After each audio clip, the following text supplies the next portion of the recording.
तो इसका हिस्ट्री के ऊपर थोड़ा बात कर लेते हैं। क्या हिस्ट्री है यूक्रेन रशिया का? वहाँ पे कितना डेमोक्रेसी है, कितना रशिया में, क्योंकि लोग कह रहे हैं कि सिमिलरिटीज़ हैं, डेमोग्राफिक कल्चर सेम है, एथनिसिटी भी सेम है और सपोर्ट भी है, थोड़ा सिंपैथीज भी हैं रशिया के साथ। तो वो सब थोड़ा हिस्ट्री में जाके तो एक तो रिसेंट हिस्ट्री 2014 जो क्रीमिया का हुआ, और उससे फिर पीछे जाते जा सकते हैं। देखो, अगर हम हिस्ट्री डिस्कस कर रहे हैं तो बिल्कुल पहले तक जाना चाहिए। वहाँ पहले से तक, कर सकते हैं हाँ, शुरू। पहले तक माने 1100 साल पहले, या ऑलमोस्ट 1200 साल पहले ही रख लो, ठीक है। हम्म। 8वीं सदी में, 8th century, 8वीं सदी ना। फीसदी नहीं, सदी। आठवीं, फीसदी इज परसेंटेज। ओ अच्छा। 8वीं सदी में हाँ क्या हुआ था कि वाइकिंग्स जो हैं, जो आपने वो नेटफ्लिक्स में हाँ सीरियल हाँ देखा होगा हाँ ना, हाँ वाइकिंग्स, और हाँ। अभी दूसरा पार्ट आ रहा है वाइकिंग्स वलहला। यस। तो वही वाइकिंग्स ने आके रूसियों पे कब्जा भी नहीं कह सकते, पर एनीवे अपना साम्राज्य चलाया था। वो था किएवन रूस, जो अभी किएव में है, हम्म जो यूक्रेन का राजधानी है। और उसका नाम ही था रूस, रूस माने रेड। और ये जो पहला रशियन स्टेट था वो किएव में पैदा हुआ था। ये लोग बाद में क्रिश्चियन बने, ठीक है। सभी एक ही लैंग्वेज बात करते थे, बिल्कुल मॉस्को तक हम्म वही लैंग्वेज बात करते थे। उन दिनों में मॉस्को तो एक छोटा सा नाला भी नहीं था। हम्म मॉस्को के पास जो था एक शहर नोवगोरोद, वही जैसे कि हमारे टाइम में बहुत सारे यहाँ चोड़ा, चेरा, पांड्या, हम्म चालुक्य, मौर्य, ये सब थे, वैसे ही बटा हुआ था छोटे छोटे देशों में। हम्म और इसका फ़ायदा उठा के मंगोलों ने, गेंगिस तो नहीं, हुलागु या बाटू खान के टाइम में उन्होंने मंगोलों ने कब्जा कर लिया था रूस पे। अब उसका नतीजा क्या हुआ कि ये जो लैंग्वेजेस थे ये 3 में बट गए। अच्छा। जैसे कि आप अभी भी देखोगे, जब एक देश बटता है एक किस्म से, पाकिस्तान, हिंदुस्तान, बांग्लादेश, हम्म हिंदुस्तान का जो भाषा है वो पाकिस्तान की भाषा से बहुत अलग हो गया है। और बांग्लादेश की जो बंगाली है वो पश्चिम बंगाल के बंगाली से काफ़ी अलग हो गया है। तो सब समझते हैं कि एक किस्म से जब मंगोल एम्पायर सबको एकजुट किया, एकजुट हो जाना चाहिए था, नहीं था, ये रिवर्स हुआ, 3 भाग में बटे। तभी से ये 3 आइडेंटिटी आए उसमें, उक्राइना, बेलारूस, रूस। और रूस जो था वो नॉर्थ में हो गया, हम्म नोवगोरोद, जहां से मॉस्को का ये आता है। अब आप देखेंगे तब से इनके सबसे बड़े दुश्मन पोल्स रहे हम्म हैं, अलग अलग फॉर्म में। आपको पता भी होगा कि जो अभी पोलैंड का जो पार्ट है एक, वो पहले जर्मनी का पार्ट माना जाता था, प्रशिया, जो अभी कलिनिनग्राड नाम का शहर है। और कलिनिनग्राड जो आजकल रूस में है, से लेके ग्दांस्क तक, दांस्क का भी उसका नाम है GDANSK, ओके पहले होता था दांजिग, ओके जर्मनी में, अब पोलैंड का भाग है।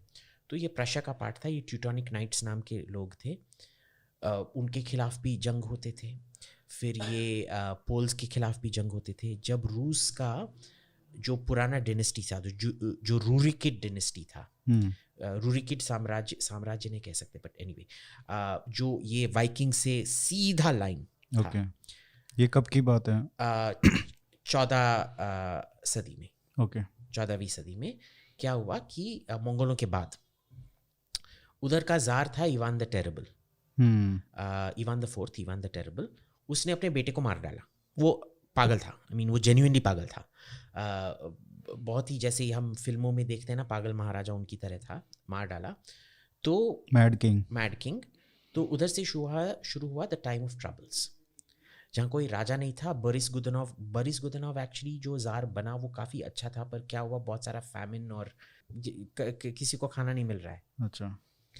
तो उसके वजह से वो ये हुआ, और फिर पोलैंड ने इन्वेड कर दिया। और उन्होंने कई 10, 15, 20 साल, उससे भी ज़्यादा, काफ़ी सारा इंटरफेरेंस किया। फिर रोमनॉव डायनेस्टी निकला।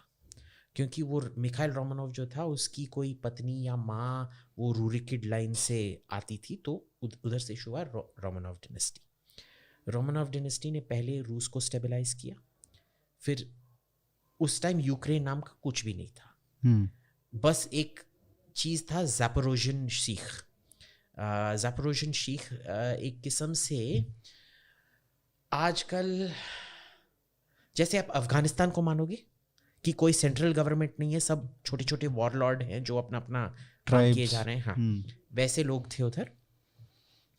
और जो कीव और ये सब था, ये सब पोलैंड के नीचे था, पहले पोलैंड के नीचे था और उसके बाद थोड़ी देर बाद हैब्सबर्ग्स के नीचे आया, यानी कि ऑस्ट्रो हंगेरियन एम्पायर के नीचे। रूस ने आस्ते आस्ते आस्ते आस्ते सब कुछ अब्सॉर्ब कर लिया। तो पिछले 400 साल से यूक्रेन रूस का पार्ट रहा है। अब अगर आप देखेंगे यूक्रेन, मैं आपको एक मैप भेजने वाला हूँ, जब आप इसको अपलोड करेंगे वो मैप थोड़ी देर के लिए स्क्रीन पे रखिएगा। ठीक है। 2 मैप्स है, मैं आपको वो स्क्रीन पे रखने के लिए दूंगा। तो जब मैं ये बात कर रहा हूँ मेरा चेहरा मत देखिएगा, वो मैप दिखाते रहिएगा। उस मैप में आप देखेंगे कि यूक्रेन जो था, जो ज़ैपोरोजियन शीख था, वो बहुत स्मॉल था। जो कीव और ये सब था जिसको आज़ादी दिया गया, वो रूसियों जार ने दिया था बिफोर 1917, यानी कि हाँ वेल बिफोर 1917। ये तो 1645 से शुरू हो गया है, 17th सेंचुरी में। 1654 नहीं, हाँ 1654 से शुरू हुआ, 17th सेंचुरी से शुरू हुआ। हाँ सॉरी, हाँ मैं 14वीं सदी और 8वीं सदी बोल रहा हूँ, टेक्निकली 9वीं सदी और 15वीं सदी है, बट एनीवे 17th सेंचुरी से ये इनको आज़ादी, यानी कि आज़ादी माने रूस का भाग बनाया गया। और क्या हुआ कि ये सब पोलैंड या ऑस्ट्रिया हंगरी से लिए गए। फिर जब कम्युनिस्ट लोग आए 400 साल रोमानोव डिनेस्टी के बाद, जब कम्युनिस्ट लोग आए, उन्होंने पूरा जो रूस का जो साम्राज्य था उसको रीऑर्गेनाइज करना शुरू कर दिया। और रीऑर्गेनाइजेशन में क्या हुआ कि आपने देखा होगा कम्युनिस्ट लोग बहुत बकते हैं पर करते हैं उसका उल्टा, ठीक है ना। बोलते हैं सबको फ्रीडम ऑफ स्पीच होना चाहिए, पर खुद बस्तर मांगे आजादी, हाँ, फलाना मांगे आजादी देते किसी को नहीं। हाँ, देते किसी को नहीं। हाँ। अगर कम्युनिस्ट के नीचे आजादी मांगोगे तो दिल्ली पुलिस की पिटाई आपको बेहतर सूझेगी। वो जो करेंगे आपके साथ भी नहीं करेंगे, आपके पूरे खानदान के साथ करेंगे।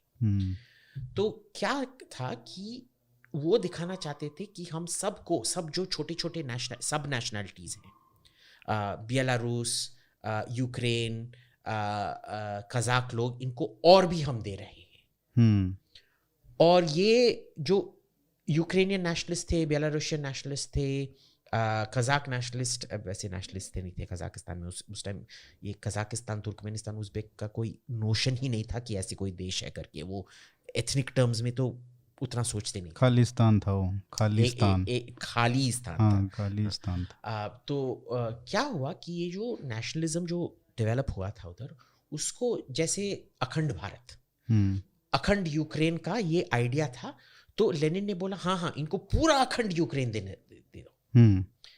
तो जैसे हम कई आपने देखे होंगे अखंड भारत के मैप में, अगर आप ट्विटर पे जाके कोई पागल को देखो कि वो समझता है कि अजरबैजान भी हिंदुस्तान का पार्ट होना चाहिए क्योंकि उधर एक आग का टेम्पल है और एक शिवलिंग है ना, तो इसीलिए अजरबैजान भी, तो ईरान सब हम कब्जा करके उसको एक्चुअली साकार कर दिया उन्होंने। तो यूक्रेन का जो यूक्रेनियन है वो 10% भी नहीं है। बाकी 90% जो नया यूक्रेन है उसमें से तकरीबन 40% जार ने दिया, 40% कम्युनिस्ट ने दिया। और उसमें भी जो भी आप देखेंगे यूक्रेन के बीच में ड्नीपर नदी ऐसे चलता है। हाँ हाँ हाँ हाँ, उसका जो सब कुछ जो पूरब में है वो या तो लेनिन ने दिया, और जो क्राइमिया का जो पेनिनसुला को क्रुश्चेव ने दिया 1954 में। ओह, क्यों? मेरी मर्जी, मेरे को जो करना है करने दो। तो ये लेकिन था तो उन्हीं के अंडर में ना, था तो सोवियत संघ के बेसिकली उन्होंने क्या किया, एक बड़ा उत्तर प्रदेश बना दिया, एक कुछ बड़ा कुछ जोड़ जोड़ के, जो ठीक है, तोड़ जोड़ के उत्तर प्रदेश बना दिया। हाँ। क्यों? क्योंकि उनको दिखाना था कि हम यूक्रेन नेशनलिस्ट के सब अखंड यूक्रेन बना रहे हैं, तो तुमको पेपर पर हम तुमको अखंड यूक्रेन दे रहे हैं, लेकिन पर टाइटली असली में कंट्रोल्ड बाय सब अस। और कितने लोगों को मरवाया स्टालिन ने। होलोमदोर जो उधर फैमिन था, जो बंगाल फैमिन की तरह जब इंडस्ट्रियलाइजेशन होता है तो सब खाना की सामग्री बस उन लोगों को दिया जाता है जो इंडस्ट्री कर रहे हैं, और बहुत सारे करोड़ों लोग मरते हैं। तो वो सब इसी वजह से हुआ। तो हुआ तो सही। अब आप देख लो, जब सोवियत संघ गिरा फिर 1991 में, इनको पता नहीं था कि भाई अरे हमने तो इसके लिए लड़ा नहीं था, हम इसको शायद चाहते भी नहीं थे, पर हमको इतना ज़्यादा मिल गया। तो एक किस्म से ये अखंड भारत की तरह अखंड यूक्रेन साकार हुआ। इसमें प्रॉब्लम क्या था कि बस करप्शन ही करप्शन था, भ्रष्ट के बाद भ्रष्ट के बाद भ्रष्ट के बाद। वो सारे जो ये पुरानी जो स्टेट्स थी जो रशिया के साथ जुड़ी हुई थी, सबका वही कहानी, सबकी वही कहानी है। कई सारे देशों ने अच्छा सा मैनेज किया, जैसे कजाकिस्तान ने बहुत अच्छी तरह से मैनेज किया है, मोर और लेस। आई मीन सब एकदम कंपैरिजन ही कर सकते हैं। हाँ, कंपैरिजन ही कर सकते हैं। उज़्बेकिस्तान उतना अच्छा नहीं किया, तुर्कमेनिस्तान ने तो बहुत ही घटिया कर रखा है, पर बहुत पैसा है गैस के वजह से, तो वो ठीक है। बेलारूस ने तो आपने देखा है क्या उसको हो गया है। बट इसमें यूक्रेन में क्या हुआ, यूक्रेन एक किस्म से पाकिस्तान बन गया। कैसे पाकिस्तान बना, मैं ये दहशतगर्दी के तरह नहीं, पर पाकिस्तान में क्या है कि वो जो 2 लाख लोग हैं, जो तकरीबन 500 खानदान से हैं, जो पूरा का पूरा पाकिस्तान कंट्रोल करते हैं, पंजाब और में से आते हैं, मोस्टली पंजाब में से 99% पंजाब में से आते हैं, और उसका फौजी फाउंडेशन कंट्रोल करते हैं, और जैसे वो सब लैंड कंट्रोल करते सब हैं, कुछ उन्हीं के कंट्रोल में रहता है। वैसे ही इधर यूक्रेन में ये ओलिगार्क्स आ गए, ठीक, एकदम भ्रष्ट, पूरे के पूरे भ्रष्ट थे। और जो भी वो करते थे, यूक्रेन उनके लिए, वो उनका सब असली घर लंदन में होता था, या बॉस्टन में होता था, या न्यूयॉर्क में होता था। जैसे पाकिस्तानी लोग दुबई में या लंदन में घर बनाते हैं, पाकिस्तान को बस मायके की तरह ट्रीट करते हैं, वैसे ही उसको ये बना के रखा था। तो जो भी उधर गलत होता था, जैसे पाकिस्तान बोलता है हिंदुस्तान ने करवाया, हर चीज रॉ ने करवाया या हिंदुस्तान ने करवाया है, जो भी इधर होता था रूस और केजीबी ने करवाया। फिर क्या हुआ कि अल्टीमेटली ये एक किस्म से बहुत ही प्रॉब्लमैटिक बन गया। इसमें